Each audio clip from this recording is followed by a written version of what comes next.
Hello, Internet. Gino, that Pinguino Grieco here again with another episode of Deep Listens, and it's time to go back to basketball because the NBA season is coming back. Woo! It's time for us to get back into it. It's been a few weeks, or months since the NBA season ended, and it's time to go balls deep once again. Yes. Did you forget that was what we called our podcasts for basketball? This is how you get demonetized on YouTube, Gino. Oh, no. First, we have to get monetized. Yeah. I guess you're right. Step 1, get monetized. Step 2, get demonetized. Step 3, profit. Yep. All right, that voice you hear is Peter Basketball Busby. What's going on, everybody? I'm always excited to talk a little hoops, passion of mine. In honor of this podcast, I've come up with 3 basketball fun facts for you. Are they animal facts? No, they're basketball facts. I thought you were going to give me some Mad Air Bud references and facts. Pretty sweet. He loves pudding. I know that. So, fact number 1, your NBA official indoor basketball has 122 pebbles, those little bumps, per square inch. So that's approximately 35,000 over the whole surface of the ball. Oh, wow. Yeah. Fun fact number 2, Tim Duncan, he grew up in the U.S. Virgin Islands, and he actually wanted to be an Olympic swimmer. He was pretty good, probably good enough to make the Olympic team. But in September of 1989, Hurricane Hugo came in and destroyed all the pools. So the team decided they were going to swim in the ocean. But Tim Duncan, deathly afraid of sharks. Reasonably so. Yeah, right? That's a totally reasonable fear. That's when his swimming career derailed. That's amazing. Yeah. And also greatest power forward in the history of the NBA. His fear of sharks led him to become the greatest power forward in the history of the NBA. Mm-hmm. See what fearing sharks can do for you? You can achieve any dreams. Last fact. This one's just real short. There was this guy in Oklahoma City. This is back in October of 2005.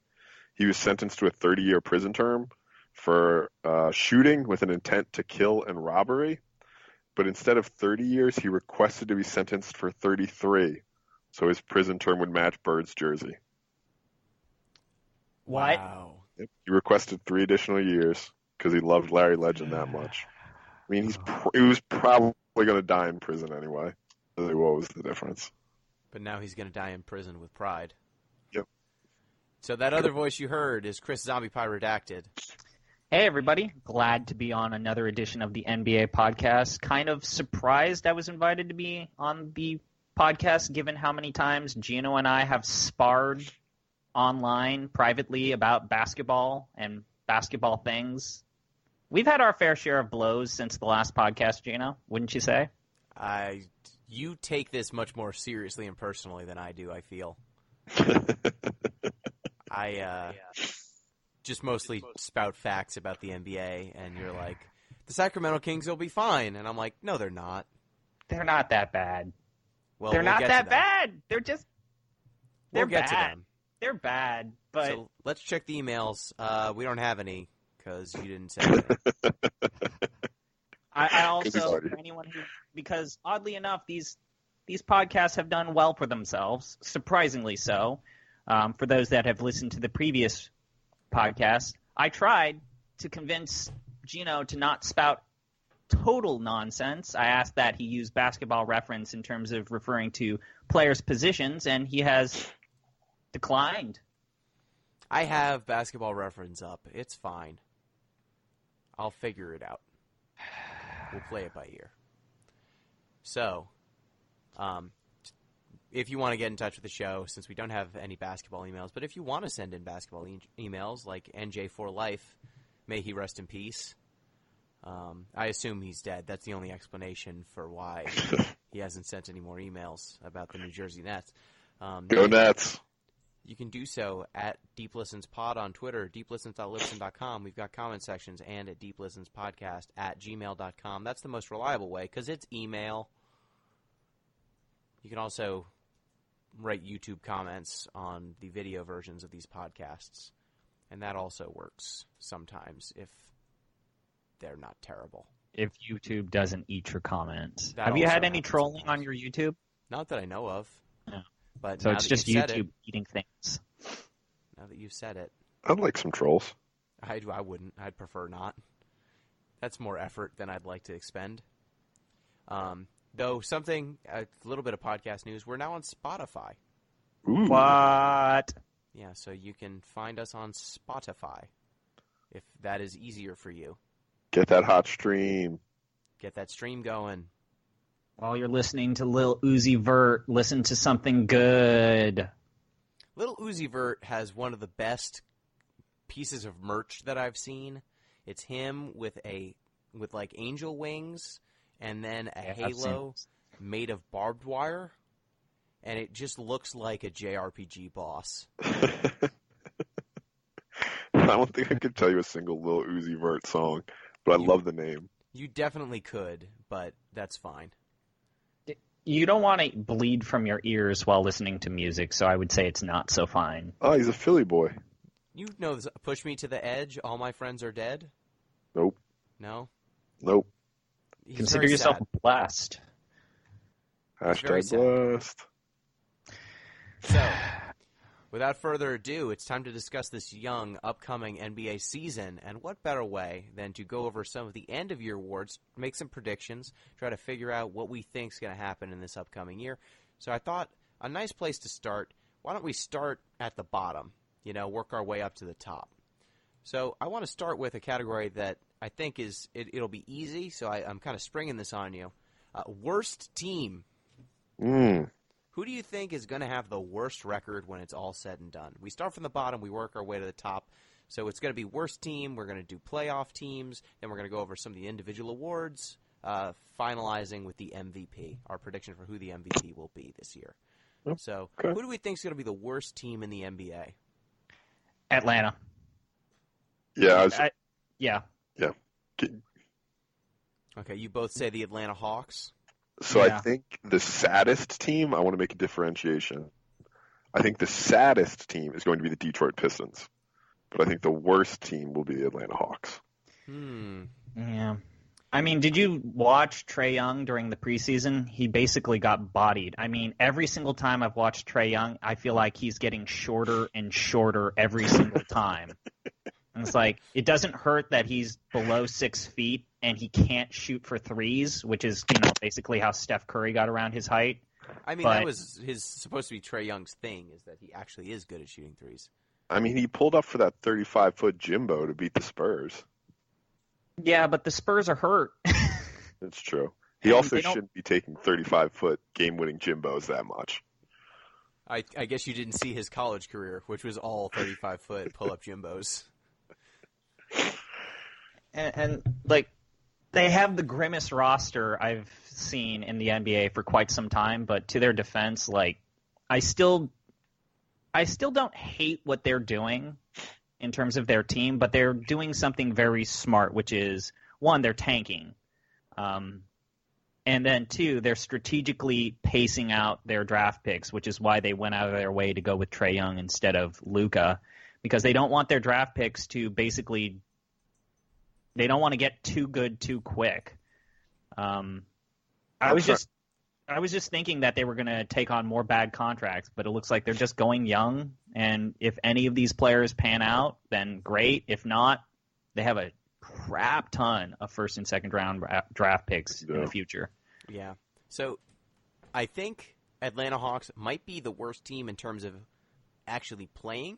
However, my prediction for the worst record is the Phoenix Suns.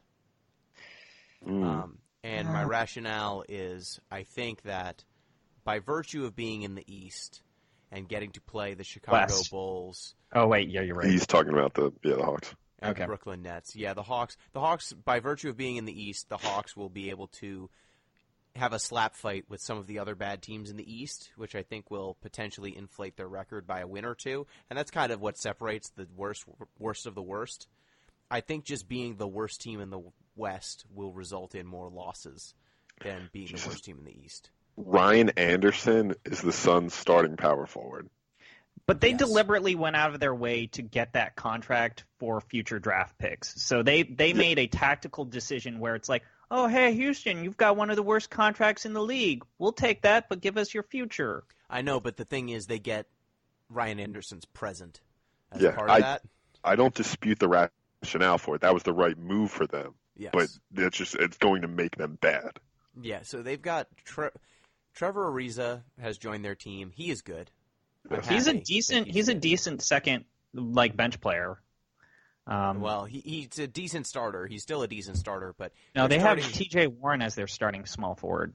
I know, that's the thing. So their projected starting lineup is point guard Eli Okobo.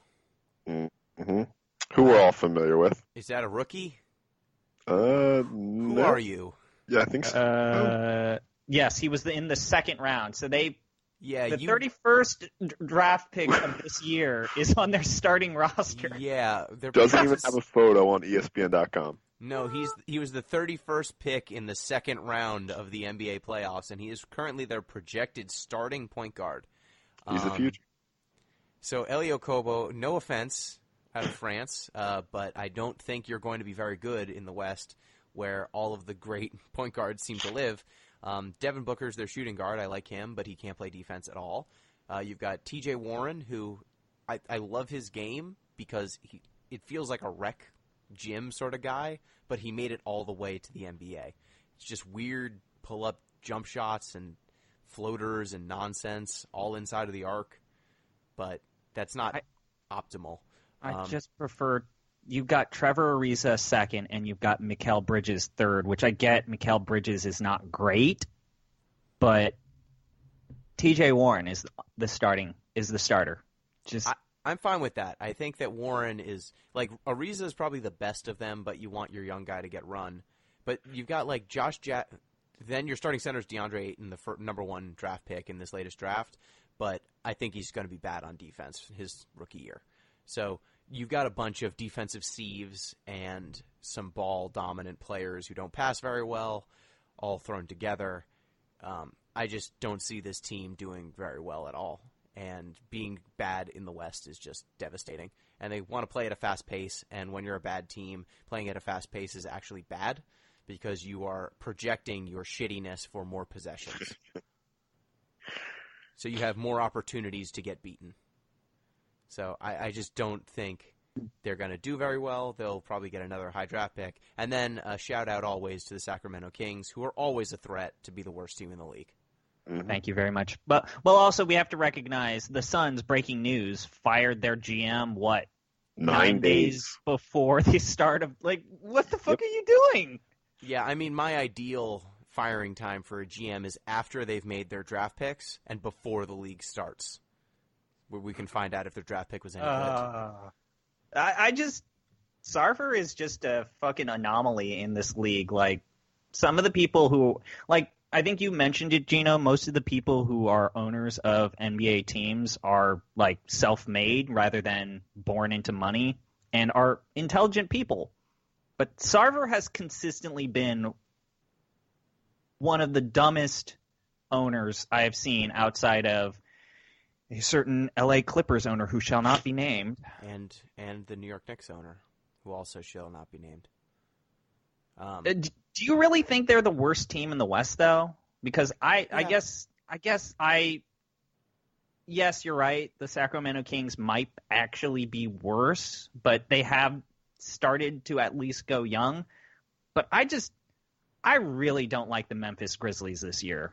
I just don't think they're going to be that bad because Marc Gasol is still an all-star and Mike Conley's still an all-star level player. Don't sleep on the Mavs either. For being bad or being good? Oh, yeah, for being close to the worst in the West. I just think that Luka Doncic is better than anyone on the Phoenix Suns, potentially.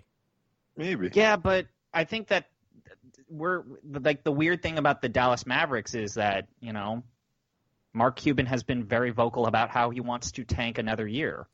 So I think that, sure, Luka might be the starter.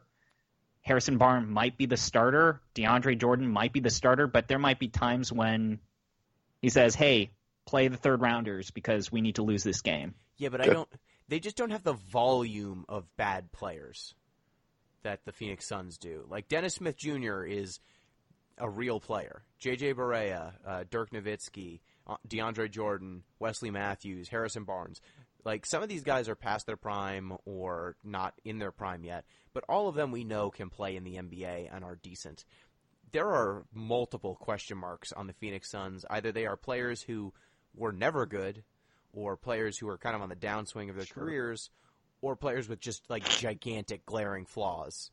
And all of them seem to have flaws in the same direction, which is defense, except for Trevor Ariza. All right, but let's get back to the discussion of, do you really think that Devin Booker and DeAndre Ayton will have a worse record than this entirety of the Atlanta Hawks? I think that my argument is purely a function of being in the West. I think that the Hawks roster is similarly bad, but I think that just by virtue of being in the East, you can win some games by accident. True. That's and fair. Taurean Prince is pretty good. The Atlanta Hawks also have Vince Carter, and I had to click on the name just to make sure it was that Vince Carter and not a different one. They also have Jeremy Lin on the bench. Yeah, they've got some guys who I think are real. Like, Alex Len is not amazing, but he's not abysmal. Like, they've got a bunch of guys who, like, clearly are not very good. Plumlee. They have a Plumlee? They do have a Plumlee. They have a Plumlee. I don't know. They might be the smallest team in the NBA right now. In terms of weight, in terms of height, Yep. in terms small. of everything. I don't think they're going to be good. This is purely like, yeah, hey, this team is also almost bad. like which pile of crap is slightly bigger than the other. I don't know. Exactly. Like, the Phoenix Suns get to play the Sacramento Kings. That's the bad team that they will get to quote-unquote beat up on or, like, have a slap fight with. But I think that the Atlanta Hawks, they get the Chicago Bulls. They get what other bad teams? They get the Brooklyn Nets, Yeah. They get a few more teams that are also similarly shitty. They get the Orlando Magic. I don't know. Those are some more teams. They just get to play them 3 or 4 times instead of twice. All right. This has been That's it. depressing. Okay, now moving on. Let's try to come up with our playoff teams. What do we think the 8 playoff teams coming out of the East look like? ZP, go first. Well, I think that the top 3 for us there's going to be a lot of agreement in terms of the top 3, possibly even the top 4. I think when we get to like 5 through 8, there might be a few disagreements here and there, but we all know who 1 and 2 are at least, maybe even 3. For me, for the East, of course, I went with the Boston Celtics as number 1 in the league. I mean, they just have so many bodies, and without some of the key players that they will have this year, like when you consider where they got last year with Brad Stevens, they will be fine.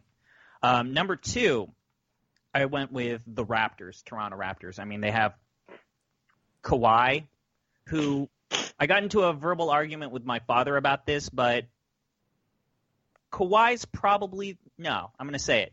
Kawhi is the best player in the Eastern Conference at this point. I would rank him above Kyrie. I would rank him above Giannis. I would definitely rank him above Victor Oladipo. And it really comes down to how excited is Kawhi going to be on the Raptors? I mean, we can get into the whole discussion of can the Raptors convince Kawhi to play another season?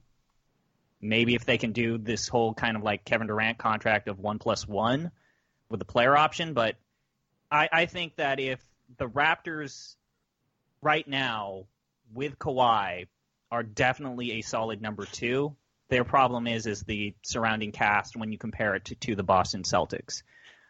Number 3, I will let the other people in this podcast talk about it. I have 3 as the 76ers.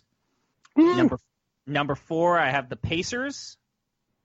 I think the only problem that I have with the Pacers is still to this day, as much as I like the Pacers, they are so vanilla with their backcourt They should have taken more risks in the draft to kind of spice things up, but of course, sometimes you just want a vanilla milkshake in your life. I have number 5, the Bucks. Number 6, the Wizards. And then here's probably where you guys are going to start push back on me, which you're totally fine. I understand. I have number 7, the Miami Heat, which I will explain. And number 8, because I can't put the Detroit Pistons in the 8th spot, even though they are probably the correct answer for the number 8 seed. I am going to go on a limb and say that Kemba Walker will make the playoffs for the first time in his career. I have number 8, the Charlotte Hornets. All right. What do you have? What do you have, Pete? Similar lineup? Similar Yeah, list? I think that list pretty much tracks to me. I would agree with the Celtics, then the Raptors, then I'd probably put the Sixers 3, Bucks 4, Pacers 5. Yeah. Does that match so far? Yeah, I put the Pacers above the Bucks because I feel like Victor Oladipo has a better surrounding cast than Giannis. See, I'm picturing a leap for Giannis. I actually think this might be the year where that argument between him and Kawhi flips. I would agree with you up until this season, but I think it's going to change. So then after that, what am I at, 6? Yeah. 6, yeah, I think Heat. No, I have 6 for the Wizards. See, I think Dwight's going to tank them pretty good. I agree. I think that the Wizards are the powder keg that will either explode or they will do fine. And it just comes down to how much chemistry does Dwight working with John Wall have? Mm-hmm. And can John Wall stay healthy, which has been kind of the looming specter over the Wizards is John Wall the player to build a team around or a franchise around? And honest to goodness, the whole idea that John Wall is an injury-prone player I've always felt is an overblown headline. He's played more healthy seasons than some of the starters on the 76ers and the Celtics. But it really comes down to chemistry. It really just does come down to chemistry with Dwight and John Wall. No, I agree completely, but I think they hate each other enough, even without Gortat around anymore, that it's going to hurt them. So I have 6 Heat, 7 is where I slot the Wizards, and then 8, I'm coming with the Cleveland Cavaliers. I think they still have okay enough talent. I think Kevin Love's going to start doing a little bit more of what we saw in Minnesota, and the East is so shitty once you start getting to the bottom. I think the Cavs sneak in. I just don't see Kevin Love being as dominant on defense as he was when he was in Minnesota. I mean, he was never dominant on defense. And that's okay on defense. That's just I want to see him bulk back up. I want to see him get back to his Minnesota weight, not this skinny Kevin Love nonsense. And I think he's going to put on the show. They have him starting as center, so he would have to. Yeah, because he will get banged around. We need you to add some husk. We're getting you a subscription to Krispy Kreme monthly. We're going to get you big again. Let me check. They got him, as what I see, he's at starting power forward, Tristan Thompson at center. Yeah. But I mean, that seems probably a fairly fluid designation. Yeah, I mean, on offense, I think you're going to basically play Thompson at center and Love on power forward. I think Colin Sexton's going to take over the starting spot pretty soon, too. Yeah, I think that makes sense. And also, I mean, if they are going to engage in a rebuild, that makes sense. Also, George Hill. Fuck. I always liked George Hill, too. Yeah, but now look at him. I know. I know I'm wrong for putting the Charlotte Hornets on the number 8 seed, but I actually Kemba Walker deserves better. I don't think he's going to be there the whole season. I actually agree with you. So, sweet.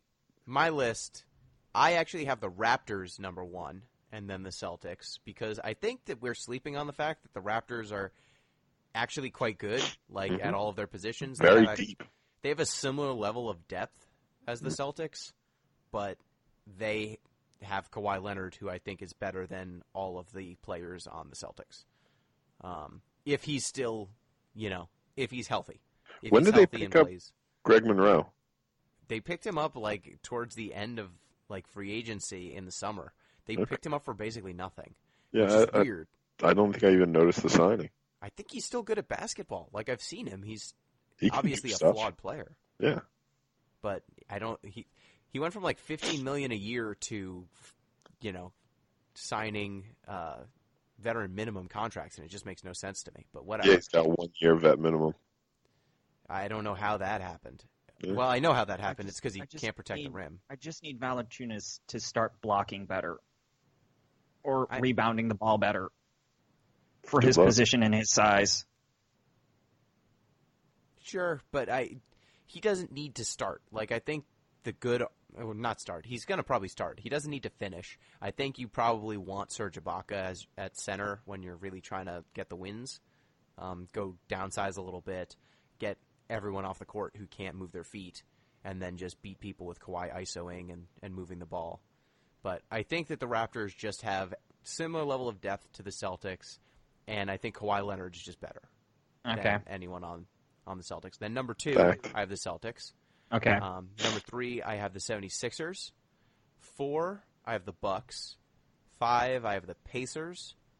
6, I have the Wizards. 7, I have the Heat. And 8, I have the Hornets. So I feel, as with everyone else, it's really that 8 spot that's the hard one because you've got a bum fight between the Cavaliers, the Hornets, and the Pistons. And each of those teams are going to be very, very close, I think, to breaking into that 8 seed. And it might just come down to injury luck or some luck here or there. But I just don't trust the Detroit Pistons. It seems like many of those players hate each other.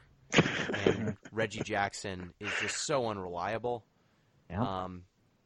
And even with a new coach and, maybe... Yeah, and I love Dwayne Dwayne Casey. Dwayne Casey, yeah. He is a very good coach. But their talent just is not that good. Anytime the arena is swapping their red seats for black ones, so the empty ones don't show up as obviously, not a great sign. No, that's not a great sign. It's also, like ZP said, Kemba Walker's very good. If he was just on a bigger market team or something, I feel like he would get a lot more shine than he does. And I think that this year, by getting Dwight the fuck out of there and just unclogging the lane, refusing to sacrifice multiple possessions to the Dwight Howard monster, it might help them. You guys are, I feel like, underplaying the fact that Dwight had a decent year last year. Oh, he did. It's just that he was taking points away from Kemba, and he wasn't sharing the ball as much, but it's fucking Dwight. At some point, sometimes you're down in the fourth quarter, and you want your center to just fucking steamroll and go post to post and score 8 points when you need it. But Dwight can't do that. Dwight can't do that anymore. He wants to do that. I just think that by the downgrade you're going to get on defense from removing Dwight, I think you will make up for in offense because you don't have to give him the ball. And I believe he led the league in turnover rate last year. ZP. And he's still really bad at I'll look it up. He's still really bad at fucking free throws, which just Dwight. Yeah. So I want Dwight. Dwight is one of those players, when you look at his body, he should be the modern fucking center that we've seen, but he just refuses to just fucking roll to the rim. Yeah. I think he doesn't know what his job is. Or maybe he knows and just refuses to acknowledge it. I don't know. But he doesn't do it. I can't find it. If he was just a rich man's DeAndre Jordan, just set screens and roll to the rim, he would have, I think, he would have fit so well on the Rockets. That's what I thought he was going to be. But he so just last it. year, his turnover possession was 15.1. Yep. I doubt that led the league. I mean, he was at 17.5 the year before, so it actually represented a decrease. Are so bad. Oh yeah, they're horrendous. So yes, I agree. That's part of the reasons why I think the Wizards will take a bit of a drop this year.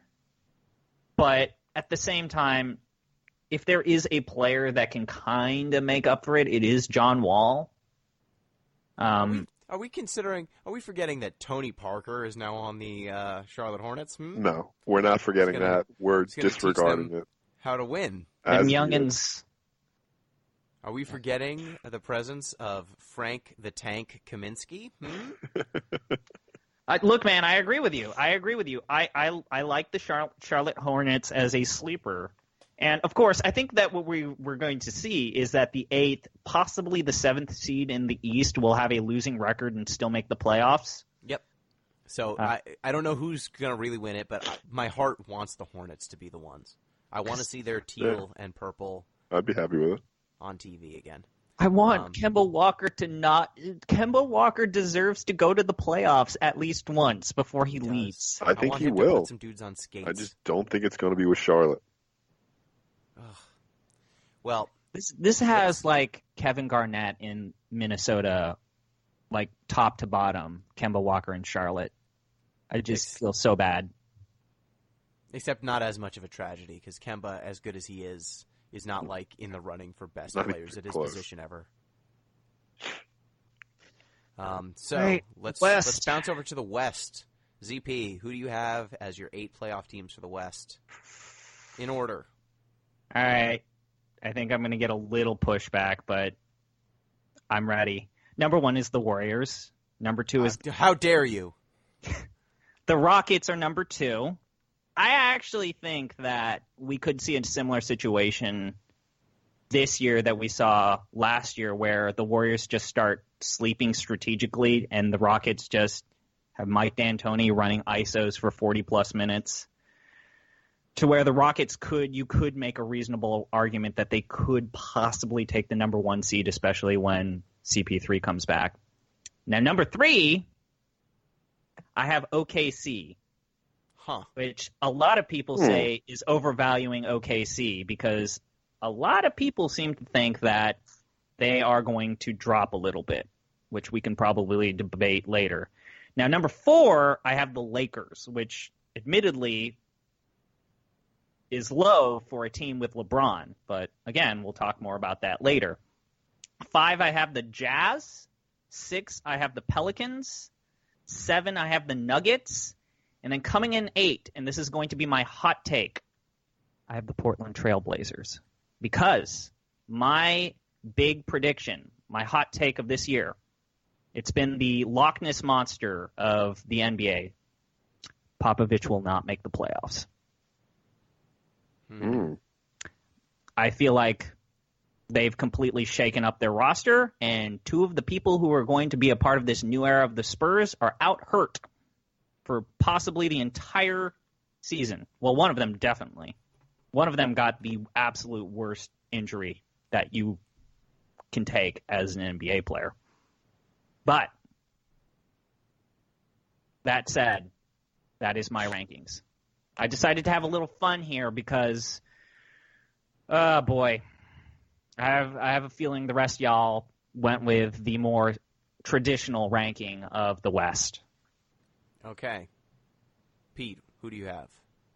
So 1, the Warriors. Why even bother saying it at this point? 2, the Rockets. 3, Utah Jazz. I think the Jazz are going to be real good this year. If the Rockets and the Warriors weren't like obvious juggernauts, I'd be pretty high on the Jazz in the West.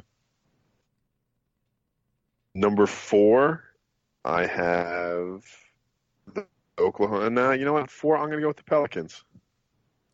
I think Anthony Davis makes a jump this year. I think they're going to continue on with what they were doing. I think losing Rondo hurts, but I trust Drew. I trust Anthony Davis, and I really don't like the Thunder, like at all. Decent, yeah, but Paul George re-signed, and I feel like people don't understand how big of a deal that is for OKC. I never liked Paul George either.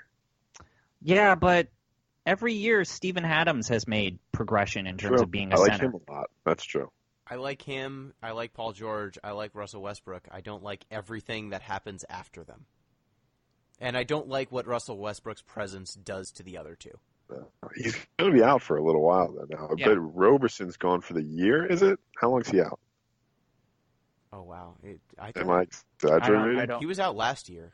Yeah, he's hurt again. Be back. But even if he misses a little Okay. bit of time, So Pete, you can't miss number much. 4 is OKC, or who was your number 4? Number four was the Pels. 5 is OKC. Okay. Okay. I'm going to go 6 Nuggets.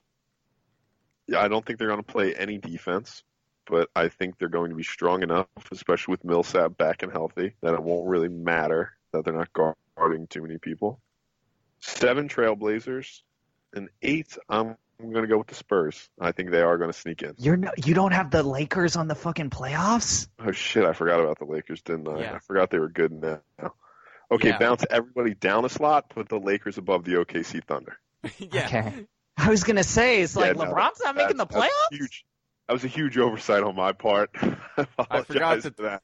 I forgot that the best player on earth is on that team. Yeah. So, yeah, we're going to go 1 Warriors, 2 Rockets, 3 Jazz, 4, I'm still keeping the Pels there, 5 Lakers, 6 Thunder, 7 Trailblazers, 8 Nuggets. Okay. Okay. That So- makes more sense now as a list. Okay. Yes. My lineup right now is 1 Warriors, 2 Rockets, 3 Jazz. So same as Pete's. Then I go Lakers 4 because I think LeBron is that good and his roster is not actually that bad when you look at it and think about it. This is mostly weird. It's mostly weird, but it's Weird. talented. Yeah. 5, I have the Nuggets. I think that the absence of Paul Millsap was felt very harshly last season, and I think if we just add Paul Millsap back, he should shore up some of their defensive issues. Most of their good players are young and should be a year older and a year better, so I think that should bump them up a few slots. 6, I have the Pelicans because outside of Anthony Davis, I just checked their depth chart and I'm not impressed. Elfrid Payton, baby, making the leap. Yeah, Elfrid Payton, Drew Holiday. Drew Holiday was balling out in the postseason last season. So I was going to say, I True. like Anthony Davis. I have confidence in Anthony Davis and Drew Holiday and Nikola Mirotic. Those are the 3 players who I think are actually good and will give you something night in, night out, though Mirotic's shooting is streaky. Then on the talented, but I don't know, we've got Julius Randle and Elfrid Payton. And then on the Payton's just bad. He's just not good. I still think he's quick and his defense is solid, but we'll see. I mean, he could be terrible. He's definitely shown nothing Yeah. up until now to really make you think he's good. But then you've got Solomon Hill and Ejuan Moore, who are both fine-ish. That's a great way to put it. But I'm just happy that Jahlil Okafor is back in the NBA to post up, not pass to anyone, and play no defense. Yeah, the Sixers ruined him in New Orleans pretty well. Yeah, it's pretty amazing. So 6 Pelicans, 7 Oklahoma City Thunder. That might be disrespectfully low. That is. Yeah, but to hell with him. But yeah, I get you guys, but like that's disrespectful to like OKC. I can't live in a world where the Lakers are ranked above OKC or the Jazz. Actually, the Jazz fine, but like ranking the Nuggets above OKC doesn't feel right for me. I just think that the Nuggets have so much more depth. Like, let me just read you some of the roster of the Thunder. And I'm you looking tell at me, it too. Yeah. So just before we get too deep into it, Roberson out for 2 months. Out for 2 As of months. right Yeah, Oof. that's so much time for At their third, least an additional 2 months. like their 4th best player. Like, I like Russell Westbrook, but he makes all of the players around him less effective. You've got Paul George, who is amazing. You've got Steven Adams, who's very good. You've got Jeremy Grant, who is unreliable but talented. You've got Andre Roberson, who's going to be out for 2 months. Then behind him, you've got Alex Abrinas, Timothy Lualu Cabarro. I like Schroeder, though. Yeah, but he's also kind of an asshole Yeah, he's kind of weird. who no one wants to play with. Yeah. The Hawks were pretty stoked when he got out of there. Yes. Narlands Noel. Like, they've got a lot of guys that other teams have passed on several times. But again, if you're gonna make a team, that works with Russell Westbrook and basically sets up fades and pick and rolls that go to Russell Westbrook, this is the team to do it. That's true. And they did get some addition by subtraction by getting rid of Carmelo. Yes. Like, I'm not Yes, saying they did. like I'm not saying this team is going to get past the first round, because I find it hilarious that this team continues to be well above the cap and they keep getting bounced in the first round.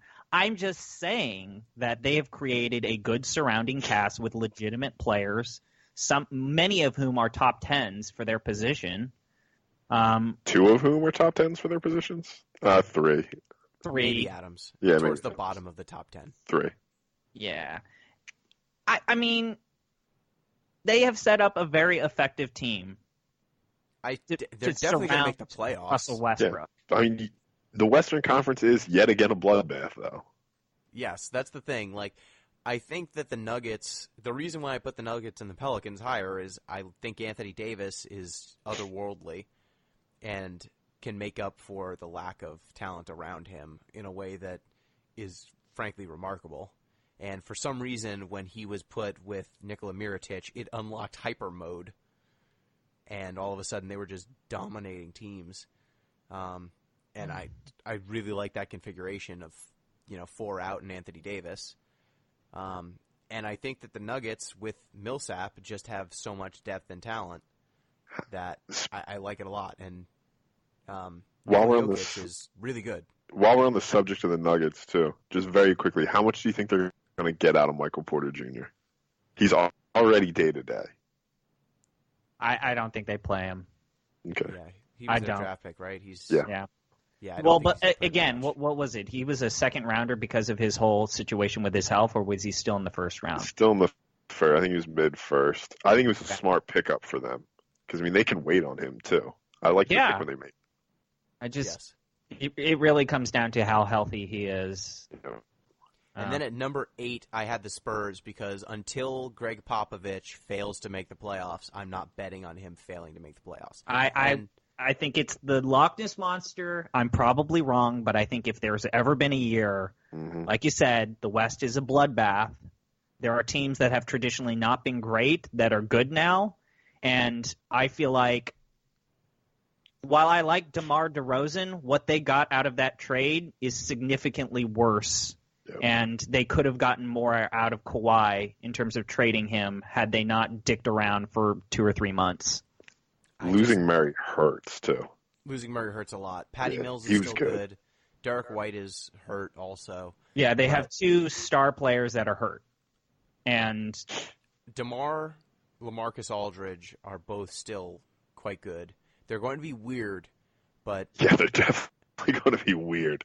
Rudy Gay, DeMar DeRozan, and LaMarcus Aldridge in the starting lineup. I actually like Rudy Gay. It's going to be weird, but I think that in the Spursy way that they do, they show up every single day like a workmanlike team. They will execute their offense, and against a lot of teams... But how is their starting center, Gino? Against basically every team in the East, you can just execute them to death, except for the Celtics, the 76ers, and the Raptors. I think everyone else, you can just beat them by showing up and trying hard. I think this is the year, man. I mean, Popovich is probably the greatest coach we've seen of the modern era. I think even he has his limits. This is a weird mix of young and old, of players that have different assets that aren't necessarily complementary to one another, and they're going to have to retool the entire way that the Spurs have normally played.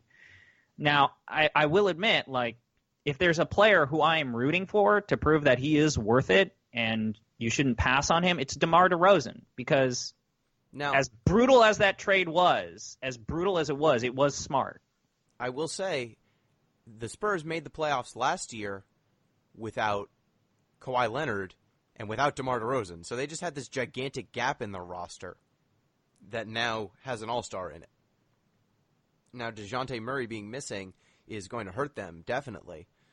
But I think that the addition of DeMar is just a big enough gap filler that it will make up for it. But again, I feel like the roster of basketball.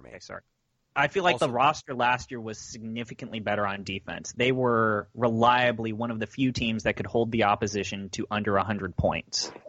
I don't see where their defense is going to get much, much worse. Like, the only plus defender that I think they lost was Slow-Mo, Kyle Anderson, and man, how that guy is good on defense confuses the hell out of me, but he is. So I'm just not gonna. I guess I'm not gonna argue it. His plus minus numbers are very good on defense, but I guess he's just always in the right place and he's tall and big.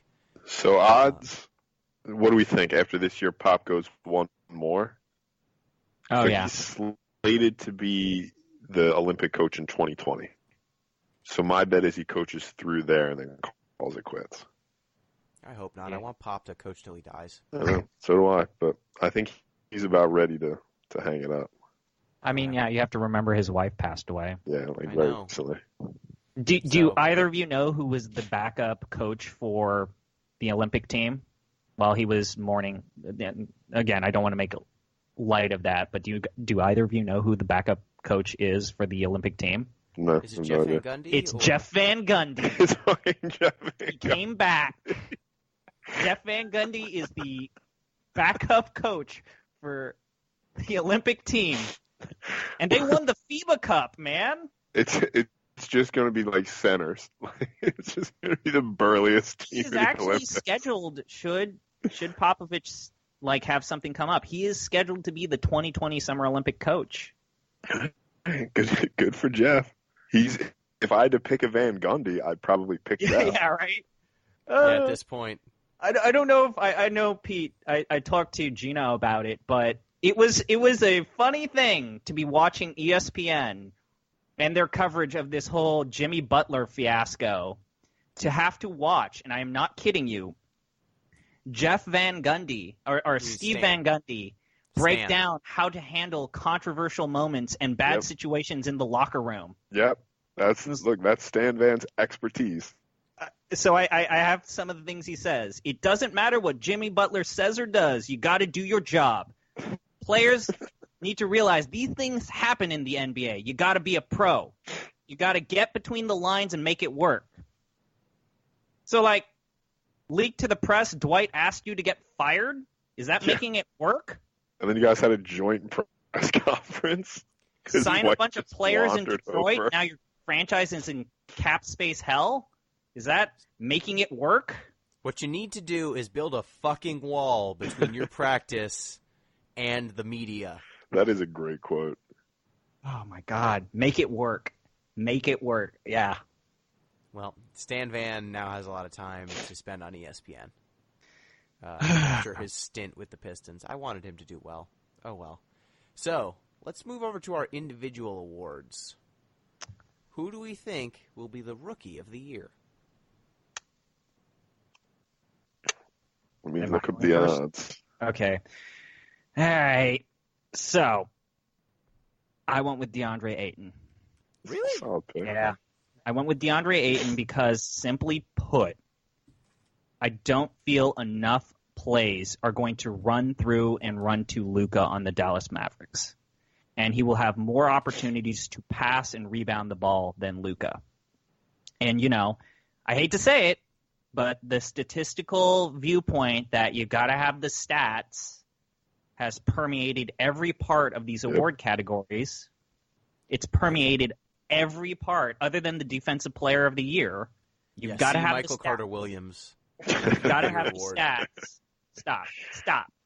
And, you know, DeAndre Ayton went 24 and 10 in his preseason game, which is solid. And so I have him, if I have to, anywhere between 14 points to 16 points per game. And my worry about Luka is, you know, they're not going to start him as often as DeAndre Ayton.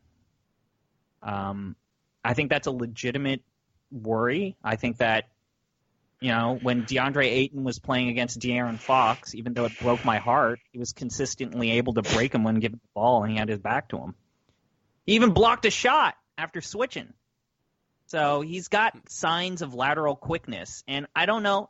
I'm just going to say it. I think that, I'm not going to blame the man because I would do the same thing. But Luka, I think he might have celebrated a little because he looks a little fluffy in comparison to when he was in Europe. I think he got a little fluffier. I don't blame him. Sign that contract, get some food, get a little steak and lobster dinner. But look, he looks a little fluffier. He just took the Kevin Love workout plan. We're going to need you to burly up, Luka. That's it. You're playing with men now. After you were playing with men for since you were 15 or whatever. Welcome to Dallas. Get some barbecue. Yes.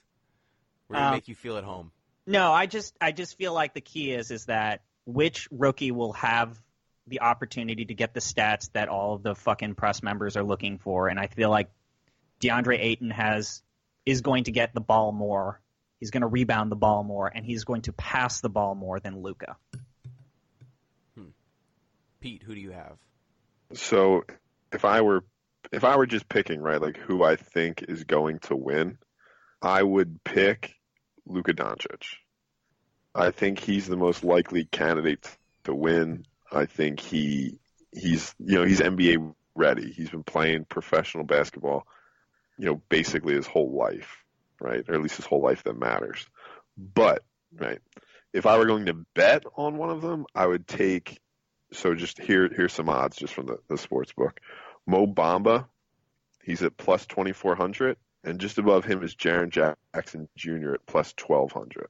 If I were going to bet on players, I'd bet on those two because I think they have a shot, both of them, and it's at odds where you'd get a little bit of return, right? Luka Doncic is the favorite. It's not that exciting to bet on them. So I wouldn't sleep on Mo Bamba or Jaren Jackson Jr., even though I think it's most likely that Luka Doncic wins the award unless Grayson Allen manages to injure every other rookie in the class somehow. That would be a very Grayson Allen sort of move. Yep.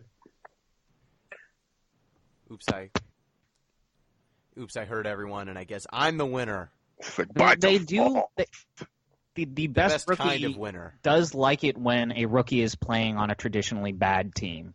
I mean, they like it when a rookie is playing on a team that's not great and is able to still post up and do the certain things. Lest we all forget, Malcolm Brogdon won the Rookie of the Year. Yeah, but that Rookie of the Year class was not inspiring. Dario Saric and Joel Embiid? Buddy Hield? Did Joel even play that year?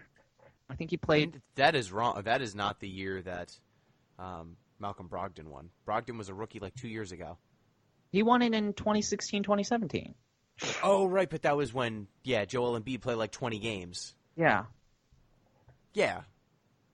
Yeah, you can't win the Rookie of the Year when you play one quarter of the season. Yeah, that's kind of tough.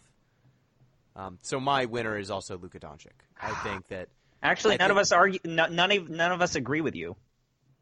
Well, no. Pete said his. I said I think Luke is going to win, but if I were going to bet on somebody, I'd bet on Mo Bamba. All right. You bet on him to make money, not to actually. Yeah, because I like his odds. I like Luka just because I think Luka's the best player. DeAndre Ayton, I think, will have the best opportunity to stat pad, and that will definitely help his case a whole lot. But I think similar to the Malcolm Brogdon situation, Brogdon didn't have incredible numbers, but he was on a playoff team. He contributed to winning, and he looked the part. I don't think that Luka's going to be on a playoff team because the West, oh my goodness. But some of the stuff he did during preseason just looked like a veteran in a way that most rookies don't. He was doing some next level, passing sort of stuff, defensive. Some of his moves are just really developed. He has his three-point shot already. He's just a pretty damn complete player already, and most rookies don't come with that sort of thing. And I think he's going to be a plus on offense and defense. So I think he's going to get there, but I think it should be a close battle because Ayton should have the numbers, and he's also very impressive. But it was a pretty strong rookie class this year. So our next award, the Sixth Man of the Year. ZP, who do you think the Sixth Man of the Year is going to be?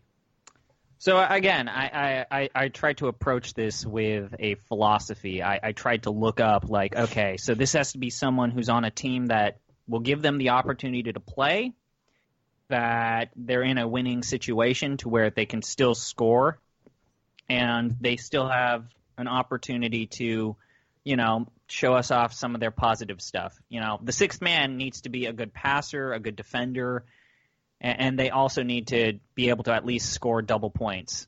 I think that history has shown us that the sixth man of the year just needs to get them buckets because Jamal Crawford and Lou Williams are not Sweet great Lou. passers.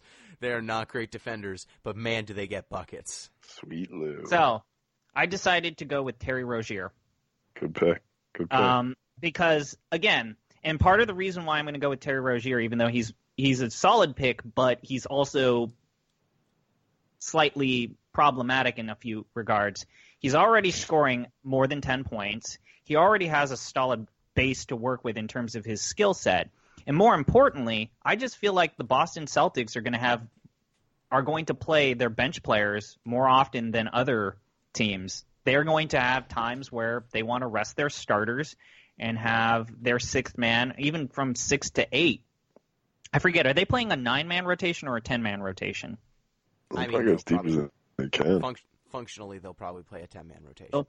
Functionally, that makes more sense. And I think the only thing that might come up against Terry Rozier is I think the burning question with the Boston Celtics is how are they going to manage these minutes?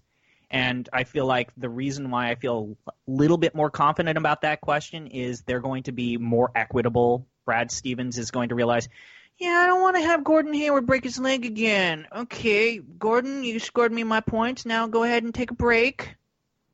Or they're going to have times when they don't need to start their starting lineup at all at any point in the game. And players like Terry Rozier are going to have plenty of opportunities to really just either light it up or just, get the ball a lot. Yeah, so that's my I think pick. that makes sense. So, Pete, who do you have? So I'm going to pick Carmelo Anthony, but I think he's going to win it as part of the Oklahoma City Thunder. What? I think they got so much of a bonus from discarding him, the league's going to reward him for not being on the Thunder anymore. No, but in all seriousness, I would like Lou Williams for this award if he didn't win it last year and win it by such a wide margin last year. I just don't think, it's like most awards, it's narrative driven in large part, and I don't think Sweet Lou is going to be able to double up. So I am also going to pick Scary Terry.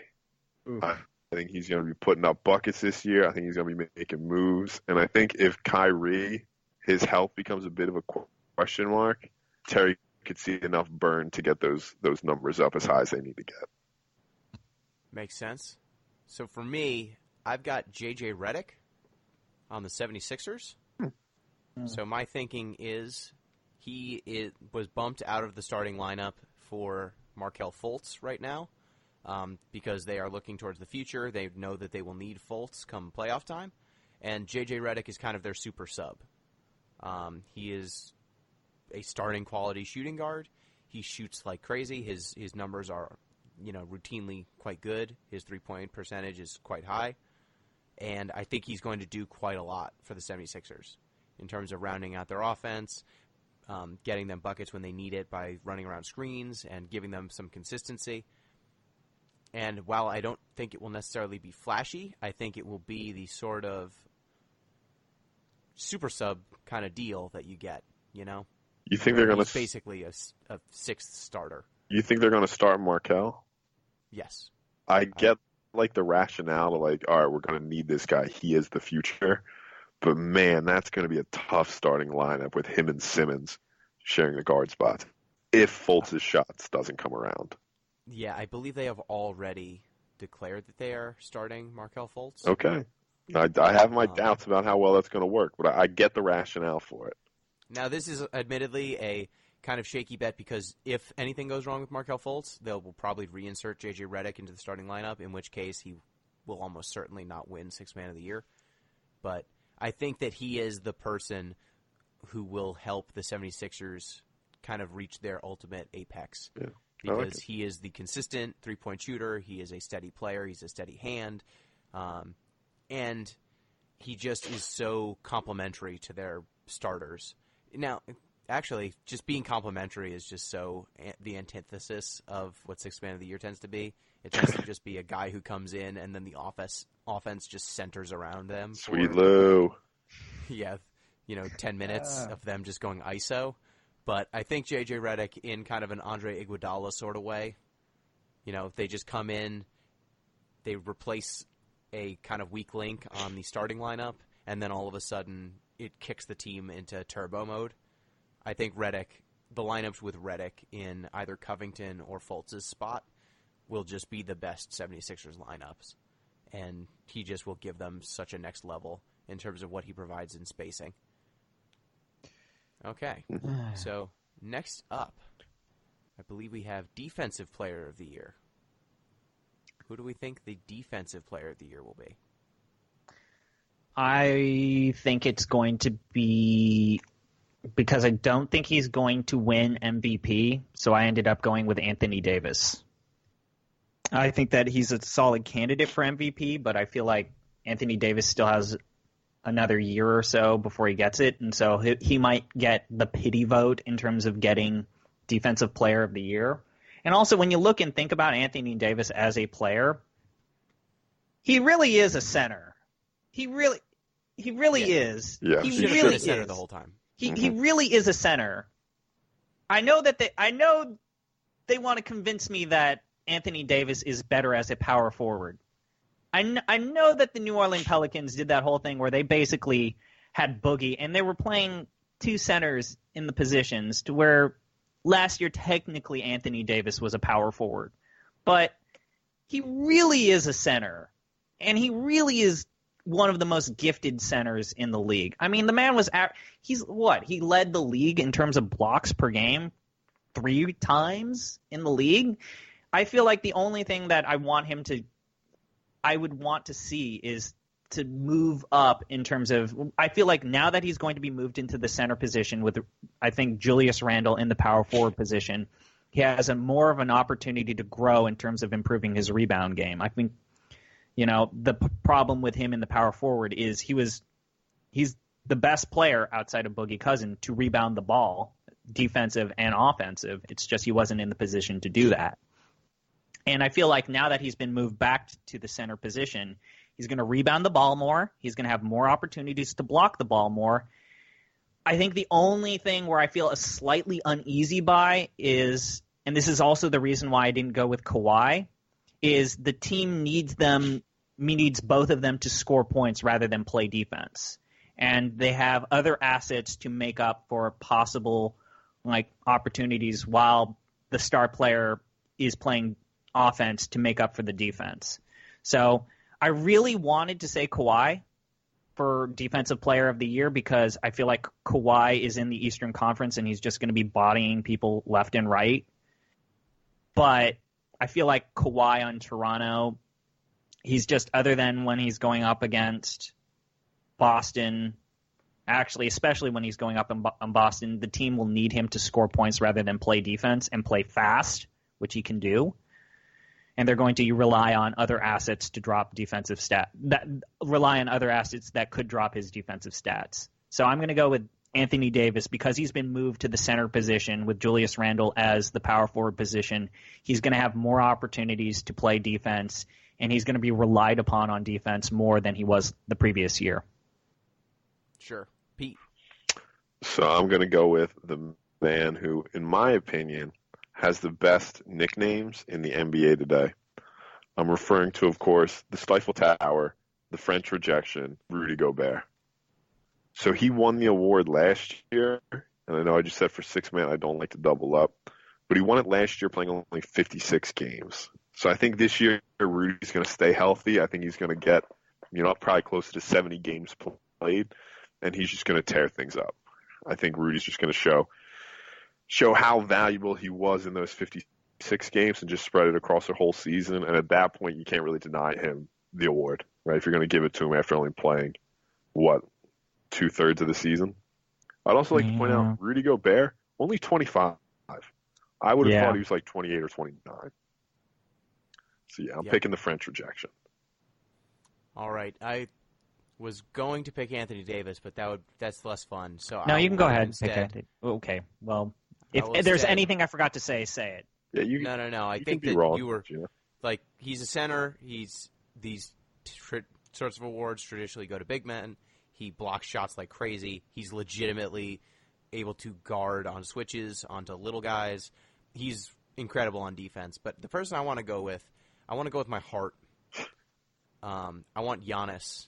I think Giannis Really? could potentially get Defensive Player of the Year. And let me make my case. No, Yeah, do it. Okay, Do it. Gino, Let's see fine. it. I'll let you make your case because Okay. So Giannis. Let's go to his stats. Okay, I'm gonna try and get some he's stats. the first power So forward to win the Defensive Player of the Year award. Also has a good nickname. the Greek Freak. So one big change for him is now he does not have to play the Jason Kidd defense anymore. Yeah, that's a nice Now, bonus. Mike Budenholzer's coming in and installing a real defense, so he's not going to have to switch all over the place all crazy like they did and trap everywhere. So I'm hoping that will help him. Now, last season, he averaged 1.5 blocks per game and 1.5 steals per game, which is really high. Not very many players do both.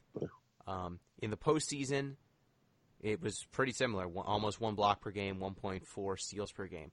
So I don't know if it's unreasonable for someone of his size and skill to average 2 blocks, 2 steals. I don't he's pretty dang close. He's as close as anyone I've seen, and just by being capable of being a center on defense, defending, behind in the back line, and then also isoing on the best player on the opposing team and guarding them one-on-one on the perimeter, he's capable of doing it all. I think he's got all of the kind of tools to be a Kawhi Leonard level lockdown player. Just he has not had necessarily the coaching or the opportunity to do that yet. And every single year he's gotten better and better and better. Like his stats year over year. Rookie season he was at 0.8 blocks, 0.8 steals. Then next year 1 and 1. Year after that 1.4, 1.2. Then in 16-17 1.9 blocks, 1.6 steals. Like it's kind of crazy the versatility Cat can of ball. his defense. I And love, too, on his basketball reference page, just under position, it says small forward, and point guard, and power forward, and shooting guard. He just needs the end center there. He needs a full lineup. Yeah. He's one of the few guys who you can literally say guards 1 through 5 in the same game.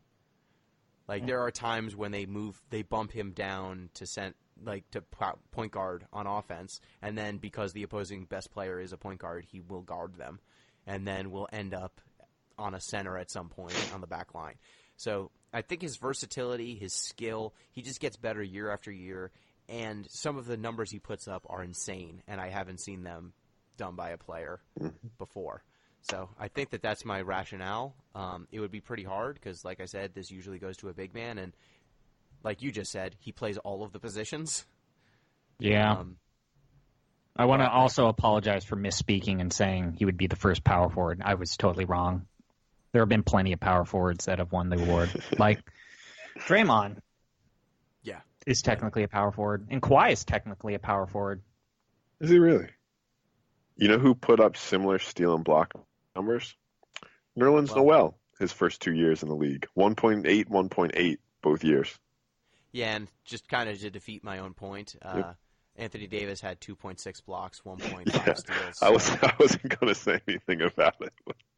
So, to a similar point, Anthony Davis was already almost at 2-2, and his block number is already there. So, I think Anthony Davis is probably the front runner, but my heart says Giannis.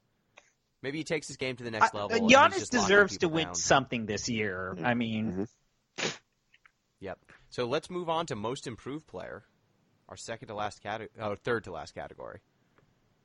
Who do we think is going to be the most improved player? speaking of Narland Noel, man, I want Narland. I want Noel to just recover, and I wanted to say Narland's Noel as most improved player for my category. I really wanted to, I mean, the man made one of the most disastrous contracts last year when you stop and think about the dollars he lost. Yeah, he did. I'm going to bet on me. Oh, shit. I'm going to bet on me. And then That was a bad bet. I forgot I was me. Yeah, and then, like, I convinced myself. It's like, if I wanted to be an asshole, I could say Markelle Fultz, because you can only get better. It's You true. can Couldn't only get grow. much worse. Yeah, I mean- when people are shooting, like, Bigfoot sighting films of you shooting jump shots, it's not great. You hear Q's just got in trouble. Like, I don't know why Mark Cuban just doesn't, like, move to the mountains for a couple of years. But he just got in trouble for yelling at Markelle to shoot the ball during a preseason game. That's fucking hilarious. But he's not wrong. No, he's right. He's just a tool because he's Mark Cuban. Yeah. But no, my serious pick is going to be Zach LaVine. I feel like Zach LaVine. What? No, that's fine. Go ahead. Okay. Am I already getting some people pushing back on me? Look, the thing is I know what you're going to say. He's not on a good team. But No, that wasn't what I was going to say. The most Go improved. finish your point. The most improved player doesn't need to be on a good team. The most improved player doesn't need to be someone who was horrible last year. I mean, I just feel like he's going to move from his rookie year, and he's not going to have a sophomore slump, and he's going to be relied upon far more than the other players I could have picked. And I think that he has an opportunity, because his team is not going to play any fucking defense whatsoever, No. to where he's going to have plenty of opportunities to just score. Now, I know what you're going to say. Other than scoring, all of his stats are horrible, like rebounds, assists, and you are right. You're totally right. But I feel like he could move from I think he could be a 20-point player on a team with no defense. Like, all they're going to do is run a bunch of big men, and he's the only one who can dribble fast and isn't flat-footed. And he's just going to look better as a result. Okay.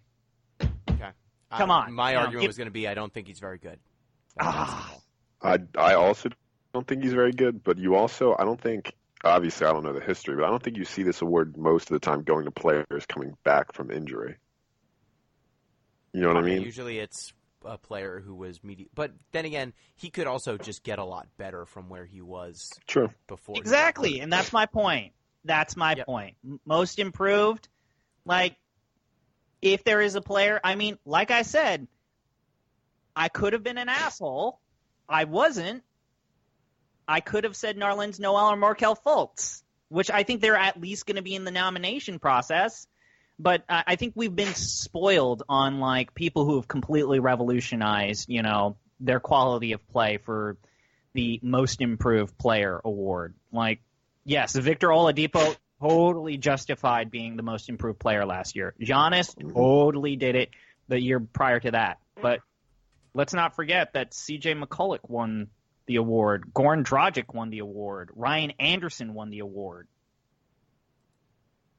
And they deserved it in the context in which they improved, because technically they improved. Hito Turkoglu, he technically improved. I won't hear for anyone insulting Hito Turkoglu in his presence. So, Pete, who do you have? So I think this is probably the toughest award to predict. I think you probably have the widest variance because there are so many different candidates. But I'm going to go with Domantas Sabonis. I think it's going to stay on the Pacers this year. And I think it's for this reason, right? If you look at his stats, so just in moving from Oklahoma City to Indiana, and I'm not going to speculate why this happened, but I think we could all sort of guess at it. His field goal percentage on 3 more attempts a game went up by 115 points, from basically 400 to 515. His rebounds went up by 4. His points went up. He scored 6 more points a game. So he went from 6 and 3.5 to 11 and almost 8. I think Sabonis is going to be good this year. I think he's going to put up solid numbers. I think that trajectory is going to continue now that he's on a team that better knows how to utilize him. Instead of trying to push him out to the perimeter, understands that he's a big man, should be playing center, should be playing close to the basket. And I like the pedigree. You know, his dad was an incredible player back in the day, and I think you're going to see another sort of solid leap from Sabonis, especially because I'm more down on Miles Turner than I was earlier. I don't think Turner's going to improve that much. I think Sabonis is going to vacuum up some of Turner's What convinced you opportunities. to jump off the Miles Turner train? Because you thought he was going to have an explosive year. I did. I was real big on Turner, and then I looked at his stats, and I started sort of, seeing what he's been doing, and he actually regressed last season pretty much across the board, which I don't like to see. The only thing that really picked up was his 3-point percentage, and I don't think that's going to come back around. So I'm shifting over to Sabonis now. Yeah, and I actually saw the Pacers play in preseason in person, and one of the things that leapt out was how damn good Sabonis' footwork is. Mm-hmm. In the post, he was not necessarily always scoring. He was up against the Rockets at the time, and the Rockets are a good defense.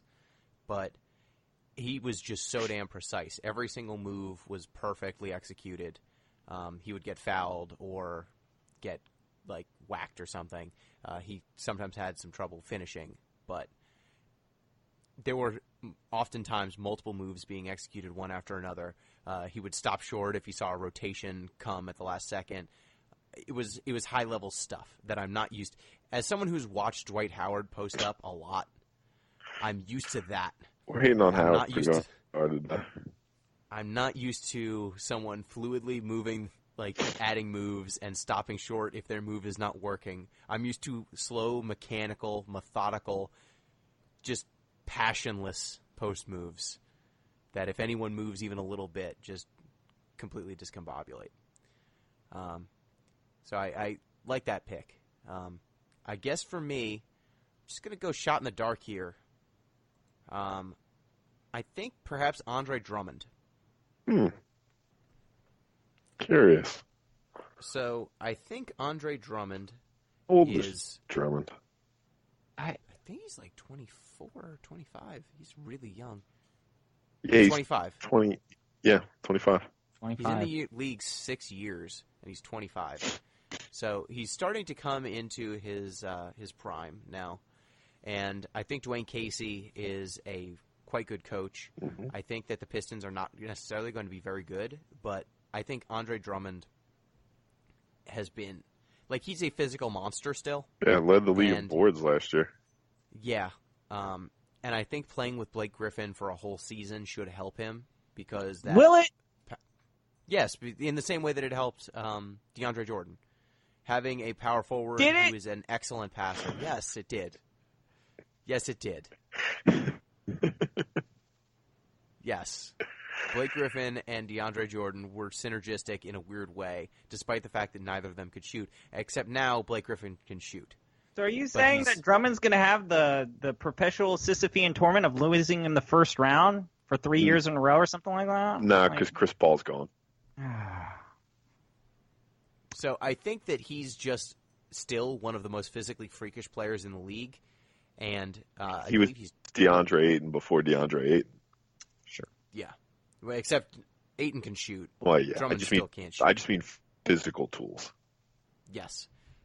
So he's got all of the physical tools, and I think that I believe I read that he dropped some weight or he practiced some defensive stuff. He added some stuff in the summer, and while it's the time of the season for all of those stories, I think that Andre Drummond was the closest to doing kind of all-star or near that level work. So I think he's going to get there. And he was an all-star last year. Yeah, I think my only he was problem already with an all-star? Yeah, my only problem is I don't think Drummond was bad enough. I just don't think he was bad enough the previous season. I mean, he led the league in rebounds per game. Yeah. How can he improve from 16 rebounds per game? That's it. It's not the 16 rebounds; it's the 15 points. It's the blocks too that need to get up. 1.6. I mean, that's not bad, but for a guy like him, it's a little disappointing. So I think if he just gets – here's another guy with 1.6 blocks, 1.5 steals. My Giannis get was looking even sillier, but that's fine. I forced you to do that, so. I think his 15 points could go up because of his physical talents and just getting set up from Blake and not having quite so many people crashing down on him. So for what it's worth, according to Basketball Reference, he led the league in defensive win shares last year. Does that sound right? That doesn't. No, it sounds like it. That's what they have. But like Wow. I have to see how they calculate defensive win shares. I have no clue. But Yeah, I'm hoping Mount Vernon's own Andre Drummond will get it done. So let's just go ahead. Coach of the year, who do we think it is? Brad Stevens. Brad Stevens. Okay. Good pick. Yeah. That's pretty much. But you know what? I picked that Brad Stevens because he's the most disrespected coach in the entire league. The fact that he only got By one. who? Everyone. He only got one vote last year for Coach of the Year, which admittedly Dwayne Casey deserved to win that because he took the Toronto Raptors with DeMar DeRozan and all their problems and had the best record in the league. But he's honest to goodness the best coach in terms of like the fundamentals, like the X's and O's, like pairing up players and then using bodies and managing minutes. Like in terms of the number crunching and in terms of like the very basic fundamentals that sometimes we completely ignore, he's the best coach in terms of managing that kind of stuff. Okay. I just Pete, Yeah, who do you have? I think Brad Stevens I'd agree, is the most talented coach. But I think Coach Bud is going to win Coach of the Year. And I think he's going to get a significant bump. First off, I just think he's a solid coach. He did a lot of good stuff with Atlanta before they decided that they wanted to be terrible for a while.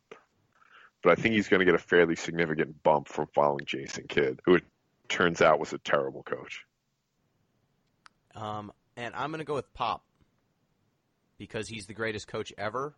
And if he makes the playoffs with this roster, I think he's going to get a lot of credit for it.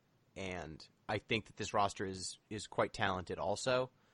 But I think every year he always innovates. He always comes up with a new wrinkle or a completely new offensive scheme to make it work with his talent. And he's working with one of the weirdest rosters. Yeah, he better do it this year. Although something that I feel like all of us are not considering is that the league and the press like to give the award for Coach of the Year to – they didn't do it last year, but they like to give it to coaches that had teams with losing records. True. That enter the playoffs. So I'm wondering – I know why I didn't do it. I'm wondering why you all didn't do, maybe Quinn Snyder or Luke Walton for this award, because I feel like the story for Luke Walton, the story for Mike Malone fits Coach of the Year far better than our picks. I just think that Luke Walton's just going to get torpedoed by LeBron. Yeah, it would be overshadowed there. And I mean, the Bucks only went 42-40 last year. I mean, they could get up to, 55 wins. That'd be a big jump. But if they did it, I think Bud would get it. Yeah, and I'm just leaning on Pop being Pop, finding a way.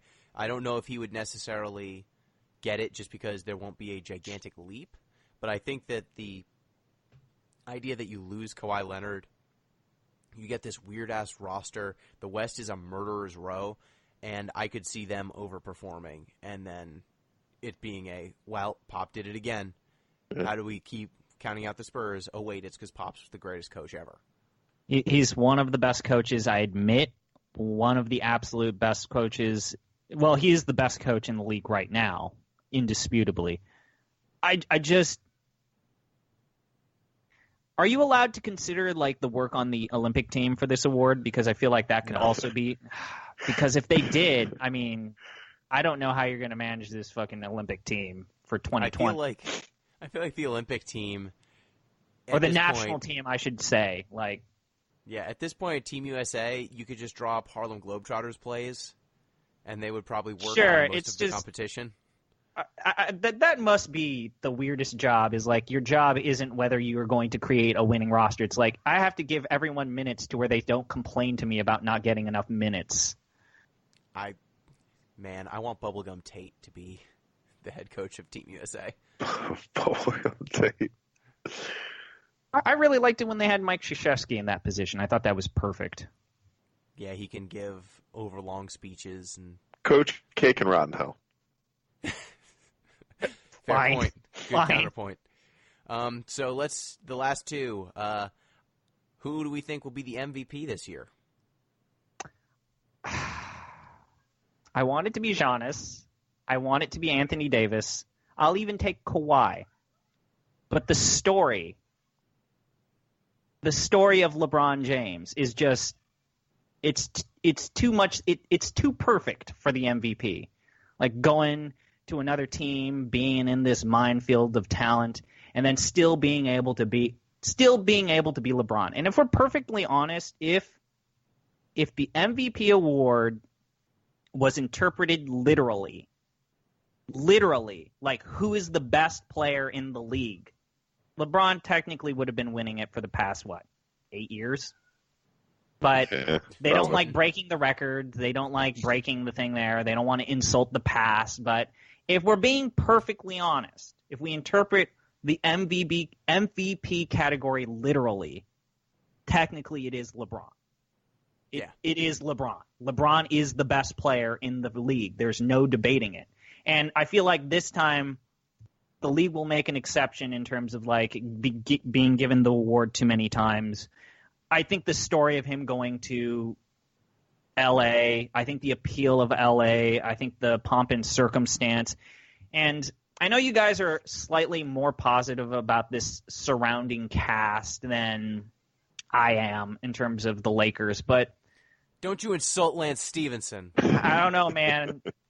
Just do you mean JaVale's, NBA champion JaVale Rajon starting Rondo? And Kyle Kuzma possibly being on the 5 is going to be a disaster in the West. Do you mean two-time NBA champion JaVale McGee? He's their starting center, and I can't look at that and be like, good enough for the Warriors last year. It's good enough for the Lakers this year.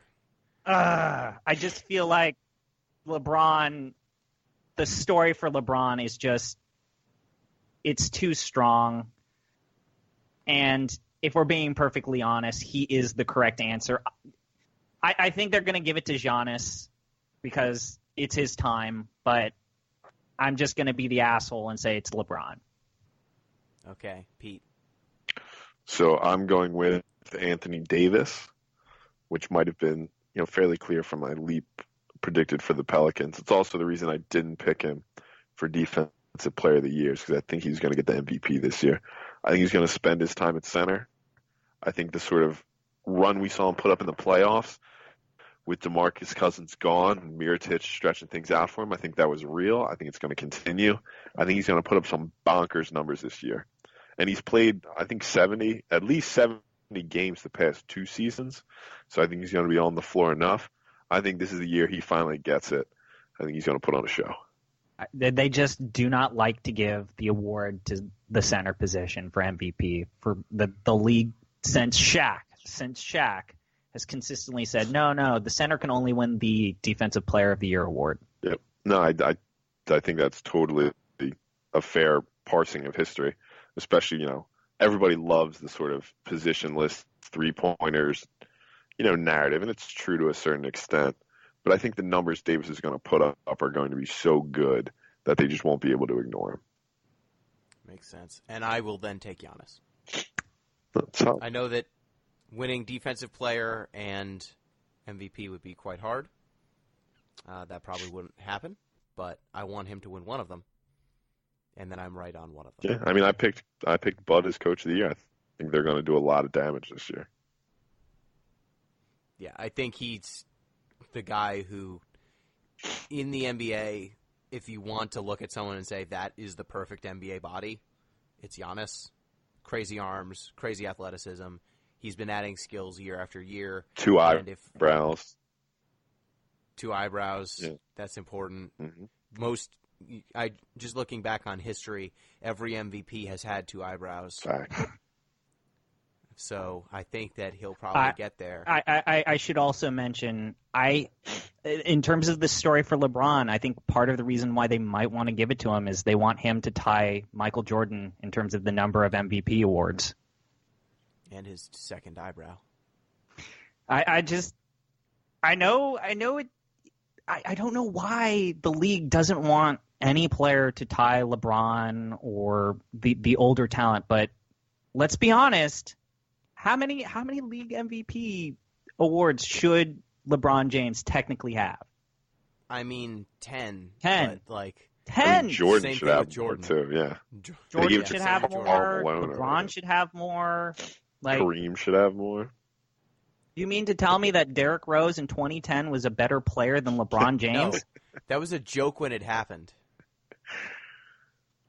And now he's going to start for the Timberwolves this year. Fuck. On a minimum contract. Man. All right, I think that's it for MVP. So let's just real quick here. Who do we have as the NBA champions of the 2018-19 season? Are we doing this for real? Or Yeah. is this... Who do we think are going to win it all? Just say it. The Say Warriors? The Charlotte Bob Hornets? it. Say it. The Golden The State Warriors, they're minus 195 to win the championship. That's their odds. Minus 195. Okay, I'm going to write this down. Champion, Golden State Warriors. You heard it here first. I know this is a hot take, but that's what you come to Deep Listens for. Yep. All right. So I think that does it for our NBA season preview. Thank you, everyone, for listening. Reminder, you can get in touch with the show at deeplistenspod, deeplistens.libsyn.com. We've got comment sections and deeplistenspodcast@gmail.com. Thank you, Pete. Always a pleasure. I especially like it when we get to talk hoops, especially when I get to do it with two esteemed fans such as yourselves. I'm sure this won't be the last time this season we get a chance to do it. Thank you, ZP. Basketball is my favorite sport. I like the way they dribble up and down the court. Oh, hell yeah. Hell yeah. Thank you, listeners. Till next time, peace.